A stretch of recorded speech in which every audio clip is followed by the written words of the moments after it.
کیونکہ ہمارے معاشرے میں یہ بات بھی عام ہے کہ کچھ لوگ پروفیشنل ہوتے ہیں استخارہ کرنے والے، کہ لوگ ان کے پاس جاتے ہیں اور کہتے ہیں کہ اچھا یہ لڑکے کا نام ہے، یہ لڑکی کا نام ہے، آپ اس کے بارے میں بتائیے کہ یہ رشتہ کامیاب رہے گا یا نہیں رہے گا. اب آپ دیکھیے کہ ایک تیسرے شخص کو کہاں سے پتا چل گیا، اس کے پاس کون سا سورس ہے یہ جاننے کا کہ اس نے کل کے فیوچر میں جھانک کے دیکھ لیا آج یہ رشتہ کامیاب ہوگا یا نہیں ہوگا. ایسی چیزیں بھی انسان کے لیے توہمات کے دروازے کھولتی ہیں اور اس کے لیے پریشانیوں کا سبب بنتی ہیں. اور ایسی چیزوں پر بھی یقین نہیں کرنا چاہیے کیونکہ اللہ کے سوا غیب کا علم کسی کو نہیں. اچھا، پھر بعض لوگ یہ کہتے ہیں کہ کسی اور کو کہتے ہیں کہ تم میرے لیے استخارہ کر کے دو. اب آپ دیکھیے استخارے کی دعا میں لکھا ہے یا اللہ اگر یہ بات میرے لیے اچھی ہے تو کر دے. اب اگر کوئی آپ کے لیے استخارہ کر رہا ہے تو وہ کیا پڑھے گا کہ میرے لیے اچھی ہے تو کر دے، یا زیادہ زیادہ یہ کہے گا یا اللہ اس کے لیے اگر اچھی ہے تو کر دے. اچھا، بعض لوگ استخارے کے ساتھ خواب کو لازم کر دیتے ہیں.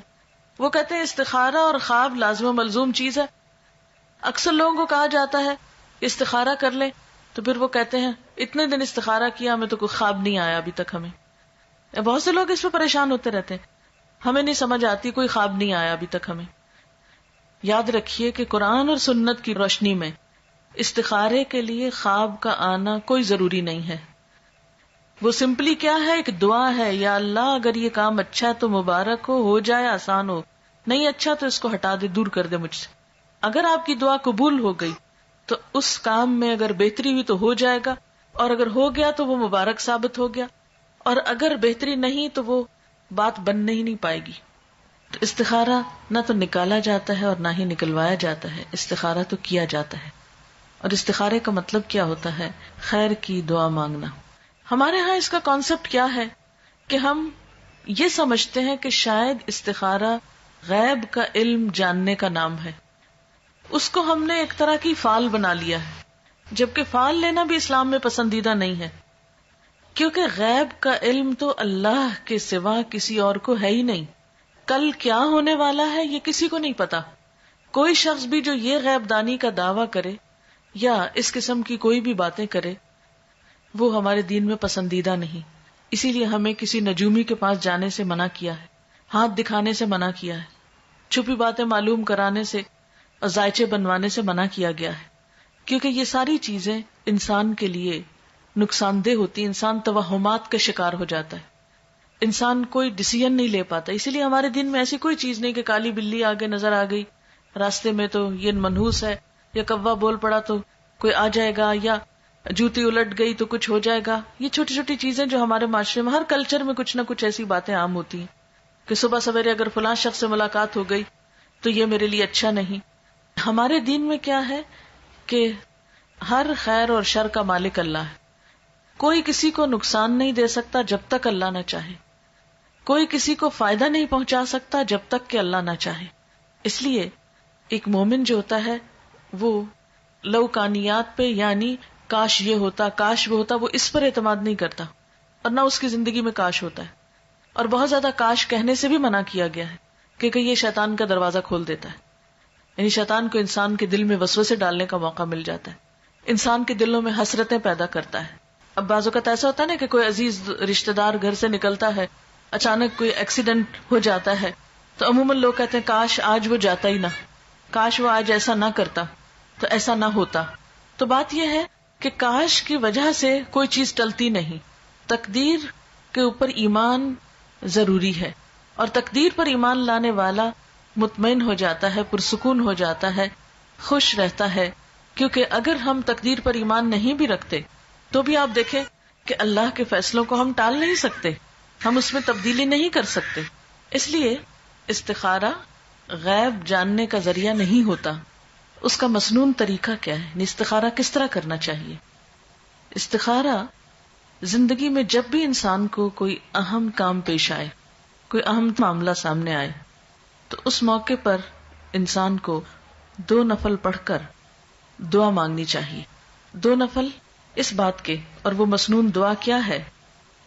وہ مسنون دعا ہے اللہم انی استخیرک بعلمک واستقدرک بقدرتک واسألک من فضلک العظیم فانک تقدر ولا اقدر وتعلم ولا اعلم وأنت علام الغیوب اللہم ان کنت تعلم ان هذا الامر خیر لی فی دینی ومعیشتی وعاقبت امری فاقدرہ لی ویسرہ لی ثم بارک لی فیہ وان کنت تعلم ان هذا الامر شر لی فی دینی ومعیشتی وعاقبت امری فاصرفہ عنی واصرفنی عنہ وقدر لی الخیر حیث کان ثم اردنی بہ. یہ ہے مسنون دعا. اس کے بارے میں حدیث پاک میں آتا ہے، حضرت جابر رضی اللہ تعالی عنہ کا بیان ہے کہ نبی صلی اللہ علیہ وسلم جس طرح ہمیں قرآن پڑھایا کرتے تھے اسی طرح ہر کام میں استخارہ کرنے کی بھی تعلیم دیتے تھے. فرماتے جب تم میں سے کوئی کسی اہم معاملے میں فکر مند ہو تو 2 رکعت نفل پڑھے اور پھر یہ دعا پڑھے. یعنی آپ صلی اللہ علیہ وسلم جیسے قرآن پاک کی کوئی سورت سکھاتے تھے ایسے ہی یہ دعا سکھاتے تھے اپنے صحابہ کو، اور ساتھ ہی کیا تعلیم دیتے کہ جب بھی کوئی اہم کام ہو، اہم معاملہ ہو تو کیا کرو، نفل پڑھ کر یہ دعا پڑھو. اہم کاموں میں خود مثلا جس کی شادی ہے، شادی ایک اہم فیصلہ ہے نا زندگی کا، جس کی شادی ہے وہ خود بھی پڑھے یہ نفل اور ماں باپ بھی پڑھے، ماں یا باپ دونوں میں سے کوئی ایک پڑھ لے. اس کا ترجمہ کیا ہے اور یہ کیوں پڑھا جائے؟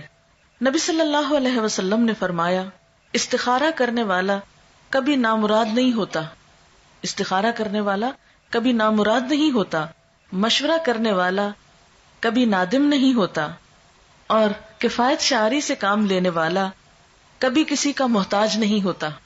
یعنی جو شخص مشورہ کرتا ہے اس کو پھر شرمندگی نہیں ہوتی، اور جو شخص بچت سے کام لیتا ہے پھر وہ کسی کا محتاج نہیں ہوتا، کیونکہ وہ اپنی ضرورت کے وقت کے لیے پہلے سے ہی تیاری کر کے رکھتا ہے.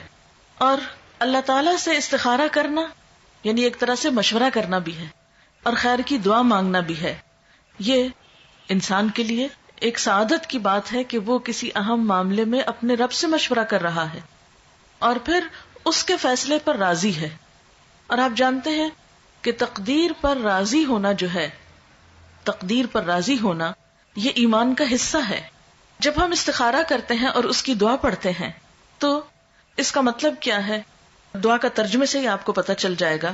ترجمہ ہے خدایا میں تجھ سے تیرے علم کے واسطے سے خیر کا طلبگار ہوں، تیری قدرت کے ذریعے تجھ سے تیرے عظیم فضل کا سوال کرتا ہوں، اس لیے کہ تو قدرت والا ہے اور مجھے ذرا قدرت نہیں، تو علم والا ہے مجھے علم نہیں، تو غیب کی ساری باتوں کو خوب جانتا ہے.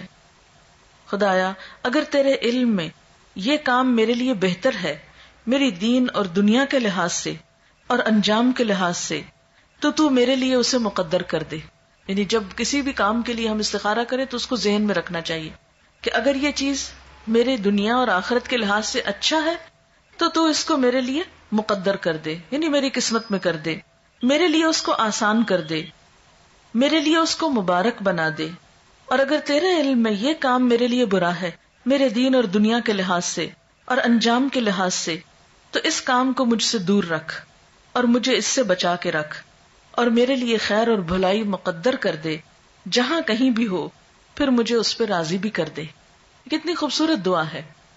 یہ ہے دراصل استخارہ کہ اللہ اگر تو یہ چیز میرے حق میں اچھی ہے تو اس کو آسان کر کے مبارک کر دے، اور اگر اچھی نہیں تو اسے ہٹا دے مجھ سے اور مجھے اس سے ہٹا دے.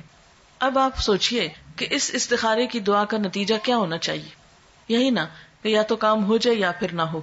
اگر ہو جائے تو پہلے سے ہی ہم نے دعا مانگ لی کہ یا اللہ اب یہ ہمارے لیے بہت اچھا ثابت ہو، اور اگر نہیں ہوتا تو بھی ہمیں اس پہ راضی ہو جانا چاہیے، تسلی ہونی چاہیے کہ اللہ کو منظور نہیں اور اس میں ضرور ہمارے لیے کوئی بہتری ہے کہ اس کام کے ہونے کا سبب نہیں بنا.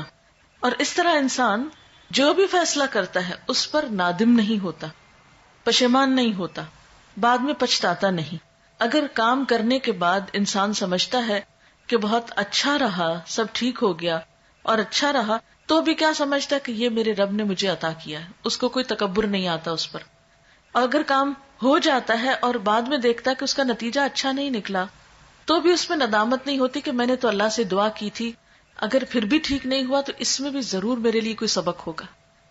کیونکہ قرآن پاک میں یہ بھی آتا ہے نا عسیٰ ان تحبوا شیئا وَهُوَ شَرٌّ لَكُمْ وَعَسَىٰ أَن تَكْرَهُوا شَيْئًا وَهُوَ خَيْرٌ لَكُمْ.